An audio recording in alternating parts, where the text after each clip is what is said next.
Hello, church. Hope you're doing well today as we dive into Bible in 1 year. My name is Trent Miner, and I am the student pastor at Church of the Front Range, and it is a blessing to dive into 2 Chronicles 36. Now, we know from 2 Chronicles 35 that we've seen King Josiah's death, and as it is written in 2 Chronicles 35, we actually see that his fourth son, Jehoahaz, takes his place as king, but that doesn't last very long because the king of Egypt dethrones Jehoahaz and replaces him with one of Jehoahaz's brothers, Eliakim, which he quickly is renamed as he takes the throne to Jehoiakim.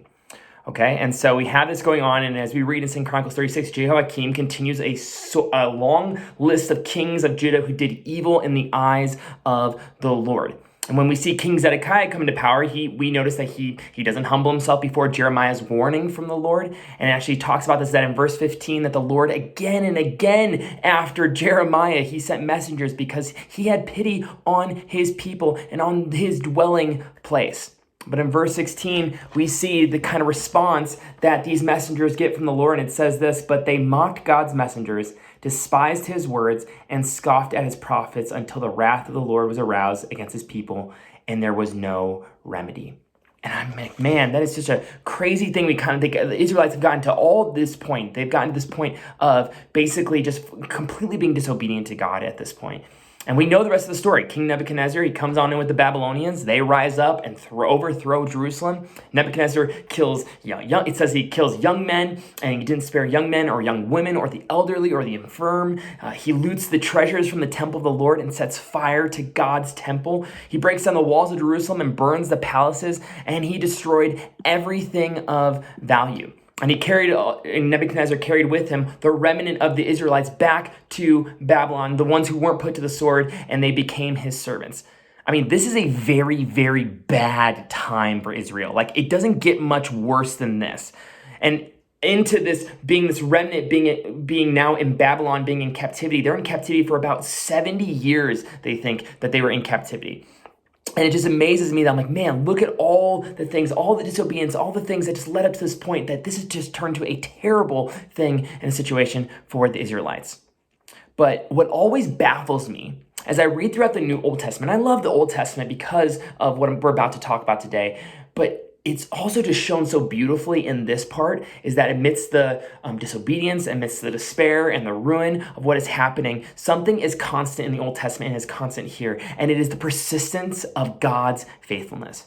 He is persistent in his faithfulness, especially as you look at 2 Chronicles 36. He is so persistent in this. Amidst how the Israelites disobeyed, he continued to make a way for his people to be lifted up. High. And I know some of us are thinking like, well, 70 years in captivity, I mean, that's pretty rough. I don't know about that. But look at what God does as he uses King Cyrus of Persia. King Cyrus, at the end of chapter 36 in 2 Chronicles, we see King Cyrus actually overthrows King Nebuchadnezzar and Babylon, and God moves King Cyrus's heart. It says he moves his heart to fulfill Jeremiah's prophecy that the Lord gave him. And God used, think about this. God used a pagan king to move his heart so that his words and his faithfulness would be carried out, so that the Israelites would be restored to their land, that they would build the temple back up, and that all the Jewish people could go back and be with the Lord God there. I mean, look at what King Cyrus of Persia does, and it also follows with the next king, King Darius, comes on in, and it's like he fulfills the promise that God gave to his people, even when his people were disobedient. And King Cyrus allowed the Israelites to go back and to build up the wall, to build up the temple, to be able to go worship and be with God there. And I just think, man, is God not incredible? Like, he is amazing. Look at the persistent faithfulness of God. I mean, it doesn't mean that, that the people wouldn't be punished for their disobedience. It doesn't say that at all. They were clearly punished in 70 years of captivity, and people were destroyed, and the temple being burned down, and the wall of Jerusalem being toppled down. God still allowed that punishment to come into play over his people, but it does show that God continued to keep his word. He continued to keep his word through his people, even when his people wouldn't come keep their own. And I just think for us today, it's just such a reminder that, even in the times when we have messed up and we falter and stuff like that, God is continuing to be faithful to us. And I know that the Israelites learned that in some hard ways, but it's such a reminder to me to show this is the love of our God. This is the love towards us and towards his people, that he will keep his promises. God will keep his word.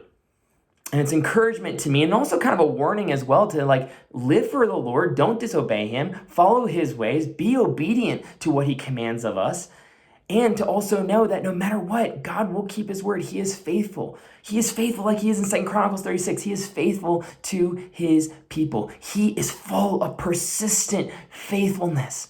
And some of us need just to hear that today, just how faithful and persistent our God is. He leaves the 99 for the one. He goes after us. He wants us so badly to be close to him. He showed that with his disobedient people of the Israelites, and he shows that to us today in that same promise. So I pray that encourages you today just to know how persistently faithful our God is to us, regardless of the ways we may choose that are opposing him. But at the same time, God will choose to be faithful and keep his word and to lift us up to him so we can become closer and grow closer to him. It's an encouragement for us to obey him, and it's an encouragement for us to also be reminded that he is faithful no matter what. And so I'm so grateful for that word just that God has put in my heart and just in reading that, and I pray that just encourages you today as well. God bless, church.